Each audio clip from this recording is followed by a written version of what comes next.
मैंने उसे बहुत रोका कि उस नर्क में वापस मत जाओ। वह ना रुकी। दूसरी बार तलाक की बदनामी मैं बर्दाश्त नहीं कर सकती थी। मेरे भाइयों ने बहुत ताने सुन लिए। मेरा इंसाफ मेरा ईश्वर करेगा।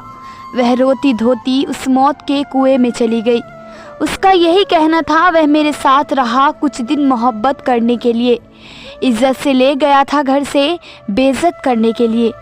कोमल कौन थी? हुस्न का पेकर, सुगडापे की मिसाल, जिसके हाथ का स्वादिष्ट भोजन उंगलियां चाटने पर मजबूर कर देता, जिसे फूलों और बच्चों से इश्क था। वह बहन भाइयों के बच्चों पर जान लुटाती, माँ की दुलारी, भाइयों की प्यारी। अपने पराए सब उसके करीब थे, मगर बनाने वाले ने हर गुण देकर नसीब में अपने घर का सुख न लिखा। हर एक की सेवा करने वाली इस दुनिया से सिर्फ दुख और अपने पराए के ताने ले गई।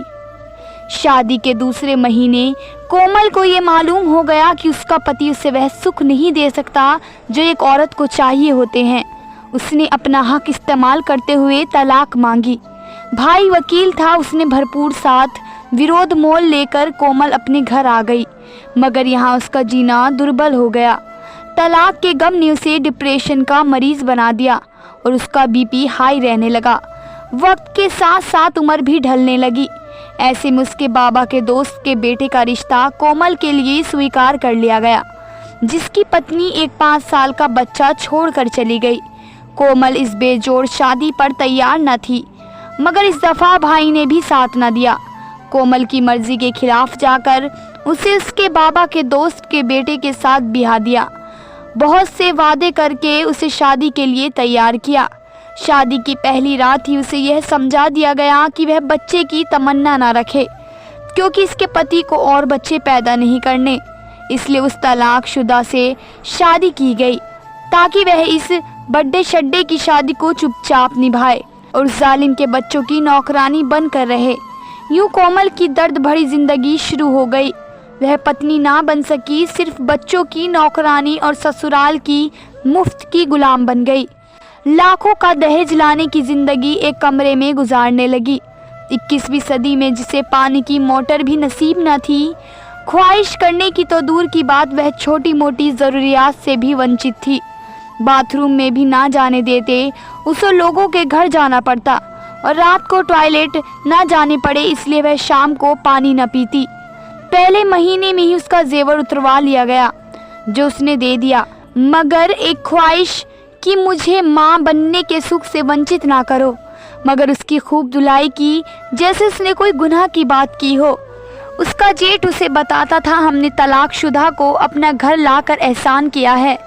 ऐसे में जब बदन की चोटें उसके बस से बाहर हो जाती तो वह भाई के घर आ जाती, मगर यहाँ भाभी को यह फिक्र खाए जाती कि उसका भाई अकेला है, उसे खाने देने वाला कोई नहीं, और वह वापस उसी नर्क में जलने चली जाती।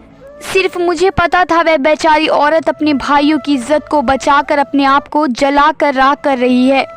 अपना सामान बेचकर पति और उसके बच्चे को पाल रही है।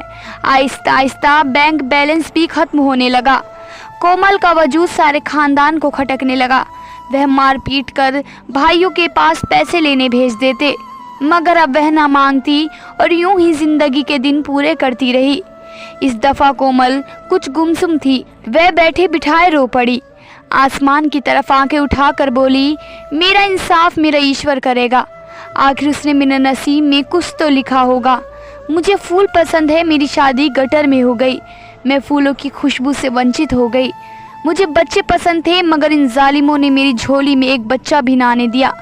मैं अपने ख्वाबों में अपने बच्चों के साथ ज़िंदगी गुजारती रही। उसके बच्चे का गंध साफ करके एक माँ की तरह पाला, मगर उसने कभी हाल भी ना पूछा। आज मैं अकेली हूँ भाई के घर में, सुख का सांस ले रही हूँ, मगर उनकी आंखों में भाई की मोहब्बत में हर पल यही पूछती हैं कि वापस कब घर जाओगी। और अब जब मेरे पास पैसे ख़त्म हुए हैं, घर खंडर बन गया है, जहाँ जानवर भी कुछ दिन गुजारा न कर सके। मैं तड़प कर रह गई और कहा, मैं तुम्हें आज़ाद करवाती हूँ और उनसे तुम्हारी हर चीज़ वापस दिलाती हूँ। अगर इस सब्र की मिसाल ने भाइयों की इज्जत के लिए खामोशी की बिगुल थाम ली और मुझे भी होठ सीने पर मजबूर कर दिया कि अब इस उम्र में दुनिया का तमाशा नहीं बन सकती। 4 दिन से कोमल की तबीयत खराब थी, मगर किसी को क्या फिक्र थी।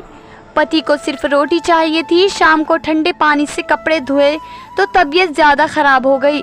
पति को खाना देने के बाद कहा, मुझे किसी डॉक्टर के पास ले जाओ, मगर वह चुप हो गया कि सुबह देखेंगे। कुछ दूरी पर जेठ के महल में 3-3 गाड़ियां खड़ी थी, मगर वह जालिम किसी मदद के लिए तैयार न थे। पति खुद मोबाइल में बिजी हो गया। चकराते सर के साथ कोमल उठी, मगर पैरों पर खड़ी न हो सकी और गिर गई।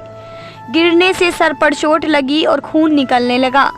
जब कमरे में खून फैल गया तो उसके पति ने अपने भाइयों को फ़ोन किया, जिन्होंने आकर उसे कह दिया कि वह मर गई है, और किसी डॉक्टर के पास ले जाने की कोशिश तक न की। और यूं एक जीता जागता वजूद जालिमों की अत्याचारों से मुर्दा बन गया।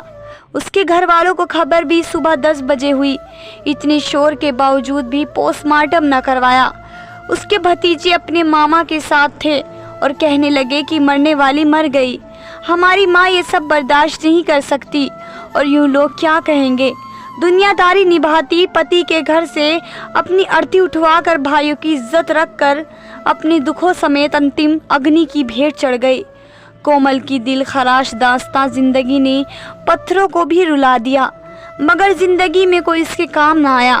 मेरी गुजारिश है सभी बेटी वालों से, भगवान के लिए इज्जत के नाम पर बेटियों से उसकी जान ना मांगे। यह उसके आंगन का फूल है, इन्हें खिला रहने दें। गुजारिश है सभी भाइयों से कि बहनें माँ होती हैं, मगर भगवान के वास्ते अपनी आन बान के लिए उनसे उनका खून और उनकी जान ना मांगे। गुजारिश है सब पतियों से कि अगर आप उसे अपने साथ नहीं रख सकते तो कानून के मुताबिक उसे खुद से अलग कर दे। यह नाजुक पत्तियां हैं, इनके साथ खिलवाड़ मत करें। तलाक का हक कानून ने पति पत्नी दोनों को दिया है, इसे औरतों के लिए मुश्किल ना बनाएं। जैसे कोमल के लिए तलाक न लेना मजबूरी बन गई अपने भाइयों की इज्जत की खातिर, और इसका ताना उसके खून में मिक्स हो गया, और फिर उसके कैंसर ने अपने पंजे उसके बदन में गाड़ कर उसकी जान ले ली। दोस्तों, मैं उम्मीद करती हूँ कि मेरा संदेश आप तक पहुँच गया है। वीडियो अच्छी लगी है तो लाइक कर दें। धन्यवाद दोस्तों।